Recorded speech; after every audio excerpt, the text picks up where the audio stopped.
Hey guys, welcome back to my mini blog. আমি তোমাদের সানা। তবে আজকে দুপুরবেলা বাড়িতে বসেই ছিলাম। পাশের বাড়ি ভাই এসে বলল যে দুপুরবেলা নাকি সে ঘুমাতে ঘুমাতে স্বপ্ন দেখেছে এই মাটির নিচে অমূল্য রত্ন আছে। তাই আমরা আর দেরি না করে চটপট কোদাল নিয়ে করে দিয়েছিলাম খোঁড়াখুড়ি করতে।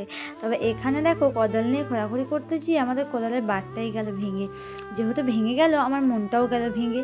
যে অমূল্য রত্ন নেবার আগে কোদালটাই গেল ভেঙে, তাহলে কি পাবো আদৌ অমূল্য রত্ন? তারপর দেখলাম না, অমূল্য রত্ন তো পেলাম না, অমূল্য রত্নের বদল পেয়ে গেলাম কচু। তবে যাই হোক, মনটাও কিন্তু সেরকম খারাপ হলো না, কারণ সান্ত্বনা পুরস্কারের মতো কচু তো পেলাম। অমূল্য রত্ন না পেলেও সান্ত্বনা পুরস্কারের মতো কচু পেয়ে গেলাম। তবে ওই কচুগুলো আমরা খুব যত্ন সহকারে বের করে নিয়েছিলাম। আরও আছে কি না মাটি খুঁড়ে খুঁড়ে দেখছিলাম, আর আমি এখানে একটু ঝাঁকিয়ে ঝাঁকিয়ে কচুর কাদাগুলো ছাড়িয়ে দেখছিলাম।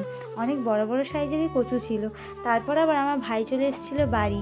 তারপর আমরা আর দেরি না করে কচুগুলো নিয়ে চলে এলাম বাড়িতে আসার পর ভাই এখানে কচুগুলোকে একটা একটা করে ছাড়িয়ে দিচ্ছিল, আর কচুর মধ্যে লেগেছিল অনেক কাদা, যেগুলো আমরা হাতে করেও ছাড়াচ্ছিলাম। তারপর আর দেরি না করে ভাবি আর আমি কলতলায় চলে গেছিলাম কচুগুলোকে ভালো করে ধুতে। এখানে তো আমার ভাবি লগারে কচারে ভালো করে কচুগুলো ধুয়ে নিচ্ছিল।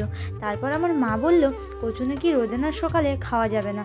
তবে আমার তো জানা ছিল না যে কচু নাকি রোদে শোকাতে হয়। তোমাদের যদি জানা থাকে আমাকে কমেন্টে বলে দিও।